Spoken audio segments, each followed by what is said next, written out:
Hi friends, പ്രണവാൻ Prithvi family ബ്ലോഗ്സിലേക്ക് എല്ലാവർക്കും സ്വാഗതം. നമ്മളിപ്പോൾ കാണുന്നത് ഏലപ്പാറ എന്ന സുന്ദരമായ പ്രദേശത്തിലെ കുറച്ച് കാഴ്ചകളാണ്. കേരളത്തിൽ ഇടുക്കി ജില്ലയിലെ പീരുമേട് താലൂക്കിലെ ഒരു ഗ്രാമവും പഞ്ചായത്തുമാണ് ഏലപ്പാറ. ഈ പ്രദേശം സമുദ്രനിരപ്പിൽ നിന്നും ഏകദേശം 1000 മീറ്റർ ഉയരത്തിൽ സ്ഥിതി ചെയ്യുന്ന പ്രദേശമാണ്. സുഖശീതളമായ കാലാവസ്ഥയുള്ള പ്രദേശമാണ്. വിശാലമായ തേയിലത്തോട്ടങ്ങളുള്ള പ്രദേശമാണ് ഏലപ്പാറ. ഏലപ്പാറ സന്ദർശകരെ അതിശയിപ്പിക്കുന്ന അനുഭവങ്ങൾ സൃഷ്ടിക്കുന്നു. കുടിയേറ്റ പട്ടണമായ ഏലപ്പാറ രൂപപ്പെടുന്നതിന് മുൻപ് അടുത്ത് തന്നെയുള്ള ബോണാമിയായിരുന്നു അന്നത്തെ ചന്ത. കുറേ വർഷങ്ങൾക്ക് മുമ്പ് ലോകം മുഴുവൻ പ്ലേഗ് പടർന്നു പിടിച്ചതിന്റെ ഭാഗമായി ബോണാമി പ്രദേശത്ത് പ്ലേഗ് ബാധിക്കുകയും അന്നത്തെ പ്ലാന്റർമാർ രോഗം ബാധിച്ച ആളുകളെ ഒരു സ്ഥലത്ത് കൂട്ടമായി താമസിപ്പിച്ച് രാത്രിയിൽ പെട്രോൾ ഒഴിച്ച് കത്തിച്ചു. പ്ലേഗിന് ശേഷം മാർക്കറ്റ് അവിടെ നിന്നും ഇപ്പോഴത്തെ ഏലപ്പാറ പ്രദേശത്തേക്ക് മാറുകയായിരുന്നു എന്നാണ് ചരിത്രം. ഏലപ്പാറയ്ക്ക് ചുറ്റുമായി വലുതും ചെറുതുമായ അനേകം തേയിലത്തോട്ടങ്ങൾ സ്ഥിതി ചെയ്യുന്നു. അതിൽ ഭൂരിഭാഗവും സ്ഥാപിച്ചത് ബ്രിട്ടീഷുകാരായിരുന്നു. കേരളത്തിലെ വളരെ പ്രധാനപ്പെട്ട ഒരു തേയിലത്തോട്ട മേഖല തന്നെയാണ് ഏലപ്പാറയും. കൂടാതെ കാപ്പി, കുരുമുളക്, ഏലം തുടങ്ങി ധാരാളം സുഗന്ധവ്യഞ്ജന വിളകളും ഈ പ്രദേശത്ത് കൃഷി ചെയ്തു വരുന്നു. മലയോരത്തിന്റെ മനോഹാരിതയിൽ മുങ്ങിക്കുളിച്ചു നിൽക്കുന്ന ഹൈറേഞ്ച് പ്രദേശമാണ് ഏലപ്പാറ. ഏറ്റവും ഉയർന്ന അണ്ണൻ തമ്പി മലകളും ജലാശയങ്ങളും തണുപ്പുകൊണ്ട് വേനലിൽ പോലും താടിയിരിക്കുന്ന വാഗമൺ പ്രദേശങ്ങളും കോലാഹലമേട്ടിലെ അതിവിശാലമായ മൊട്ടക്കുന്നുകളും മഞ്ഞു മൂടിയ മലഞ്ചെരിവുകളും പ്രകൃതിയുടെ വരദാനമായ നീരുറവകളും വെടിക്കുഴി, ഏലപ്പാറ അരുവികളും വളഞ്ഞു ഇഴഞ്ഞു നീങ്ങുന്ന റോഡുകളും എല്ലാം കൂടിക്കലർന്ന പ്രകൃതി സൗന്ദര്യത്തിന്റെ പറുദീസയാണ് ഇവിടം. ആദ്യത്തെ ക്രിസ്ത്യൻ ദേവാലയം ബോണാമിയിലെ ലുതർ മിഷൻ പള്ളിയാണ്. ആദ്യത്തെ ഹൈന്ദവ ദേവാലയം ഉപ്പുകുളം ശ്രീകൃഷ്ണസ്വാമി ക്ഷേത്രമാണ്. റേഞ്ചിലെ ആദ്യ സ്ഥാപിതമായ തേയിലത്തോട്ടം ടൈഫോയ്ഡ് എസ്റ്റേറ്റും ആദ്യ പ്ലാന്റേഷൻ പെൻചുവാറാസ്റ്റുമായിരുന്നു. ഇവ രണ്ടും ഏലപ്പാറ പഞ്ചായത്തിൽ സ്ഥിതി ചെയ്യുന്നുണ്ട്.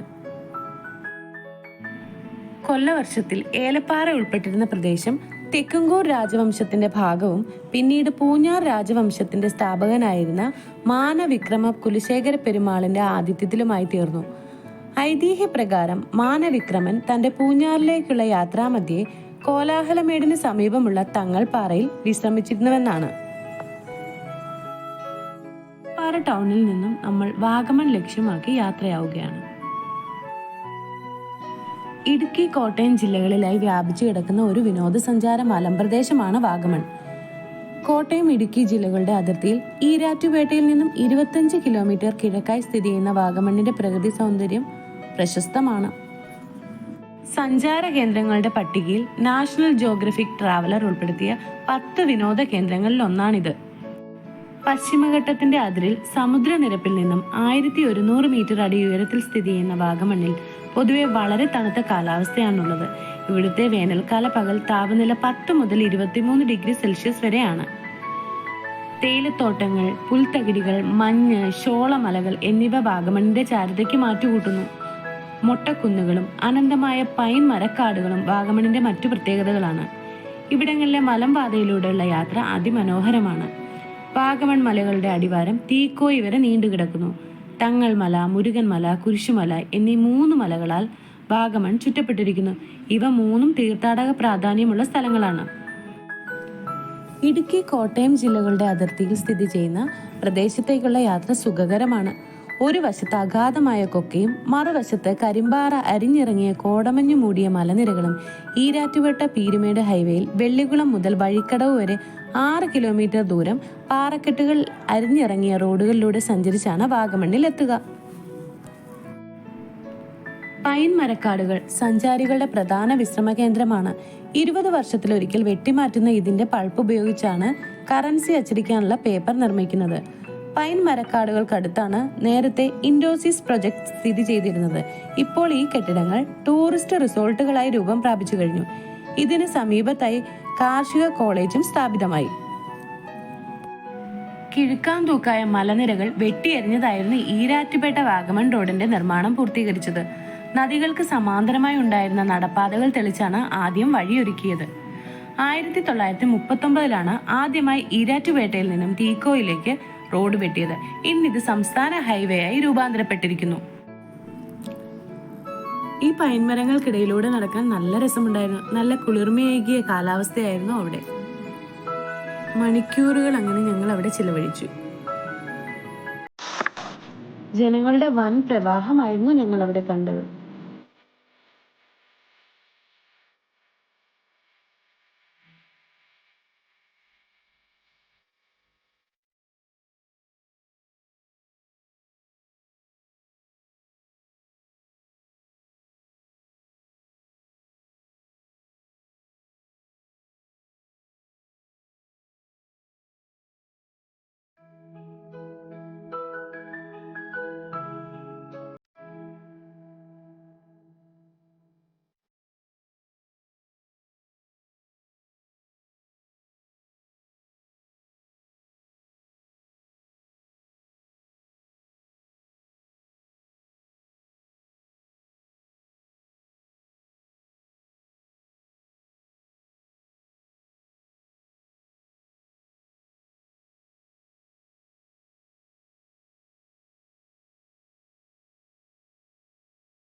നമ്മൾ ഇപ്പോൾ കാണുന്നതാണ് കുരിശുമല.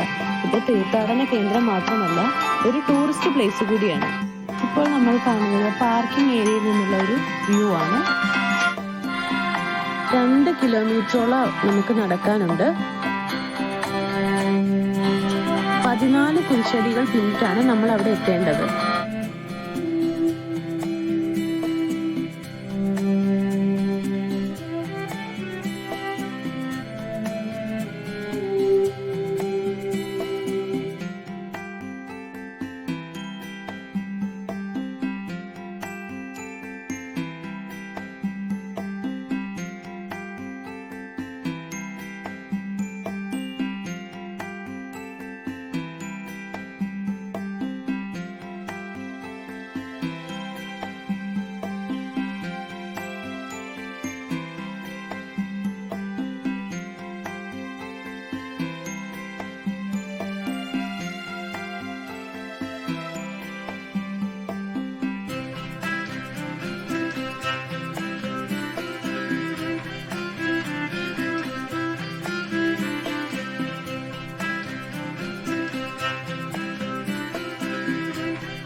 ഇനി നമ്മൾ മുട്ടക്കുന്നിലെ കാഴ്ചകളാണ് കാണാൻ പോകുന്നത്.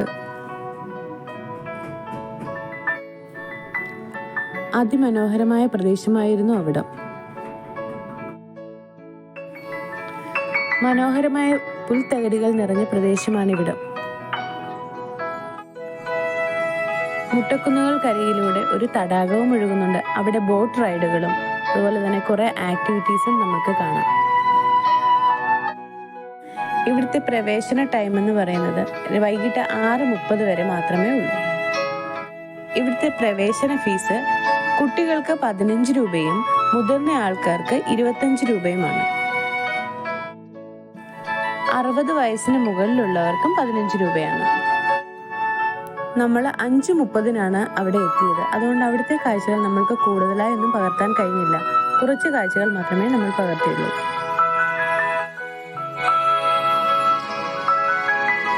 ആദ്യമായാണ് നമ്മുടെ ചാനൽ കാണുന്നതെങ്കിൽ ദയവായി സബ്സ്ക്രൈബ് ചെയ്യുക. Please like, share, comment. Thanks for watching.